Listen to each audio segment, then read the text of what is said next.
Hey everyone and welcome back to my channel. My name is Sasha and in this video we are checking out the JL-500 from Jet Guitars.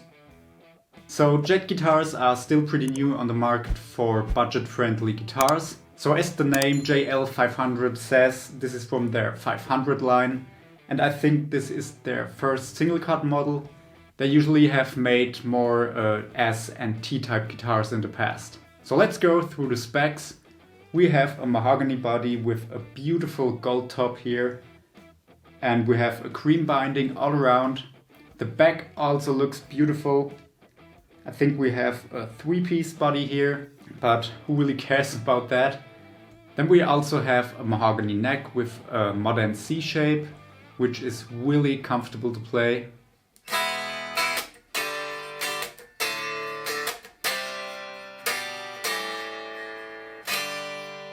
Then when we look on the headstock, we have some vintage style tuners, which are working pretty fine. The headstock itself is pretty unique, so they tried to do their own thing here, which I really like. Then we have a bone nut, a rosewood fretboard with 22 frets, and a standard scale length of 630 millimeters. Then we got two Alnico humbuckers made in Korea, a tune-o-matic bridge, a cream pickguard and standard 2-volume 2-tone controls and the 3-way toggle switch.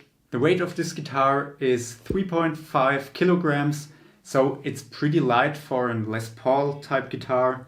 And the price for this one is 439 euros, so it's really on the high-end level for budget guitars. So one thing that I have to mention and that I've noticed when I picked up the guitar out of the box, I had an issue that some Harley Benton owners also had, and that is a really dirty fretboard. As I was playing this guitar for the first few minutes, my left hand fingers were totally black, and you also can see it on the first video I've recorded on Instagram with it. After I have recorded this cover video for Instagram, I removed the strings and I really had to clean the fretboard first. And also the standard strings on this guitar were 9s, I think. And I also took the opportunity to change them to 10s, because I think for this scale length, 9s are too loose, at least for my playing style. So I changed them to 10s. And all that is not usually what I do before I demo and review a guitar, but in this case I just had to do it because I don't want to have black fingers all the time. So after I cleaned the fretboard and put on new strings, I made a setup. So the setup out of the box was pretty decent, but I have to readjust it anyway because I put on 10s. So I adjusted the neck and also the action. And I was surprised how low I can get the action on this one. So now I have no black fingers anymore and the right string size for my taste and a really great playability on this guitar. I really have to point out that this guitar feels so comfortable. There are no sharp fret ends here and also no dead spots on the frets, and that has really surprised me here. Enough talking for now, let's hear some sounds. I will show you some clean, crunch and high gain tones. I will use my Marshall Origin 20, which is set to clean. And for the crunch and high gain tones, I will use the LPD 87 Deluxe in the green mode and also in the red mode. And the amp is connected to the 2-Notes Torpedo Captor X, and there I've loaded some greenback impulse responses by Solo Dallas.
So my thoughts on this guitar, I will start with the negative points first, and that's really just one thing here that I have mentioned before, and that's the dirty fretboard out of the box. So I know that some of the companies that make budget guitars are coloring their fretboards to make it look more high-end and like ebony. I don't know if that was the case on this guitar, but it was just so annoying to pick up guitar out of the box and get black fingers after playing it for 10 minutes.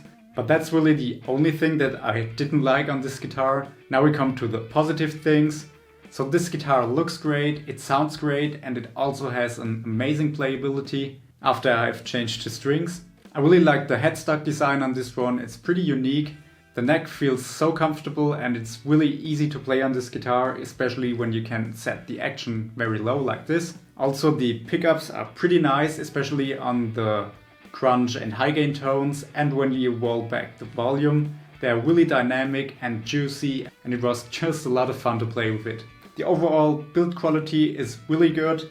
There are just some minor scratches here on the stop tail and also on the back, but I don't really know if this is from the shipping or if this guitar was used in a shop or something like that before, so I don't want to point that out as a negative point here. The quality, the finish and everything else is really on a high level here, especially for a guitar in this price range. And yeah, overall I'm really impressed. So what do you think about this guitar? Let me know down in the comments. Alright, that was it for today's video and I really hope you enjoyed this one. As always, I put some affiliate links and also some normal links down in the video description, so you can check out this guitar and the other Jet guitars that are available, and also all the other gear that I used in this video, and I would really appreciate if you check them out. And please don't forget to hit the like button and subscribe to my channel if you haven't already, so that we can see each other in the next video.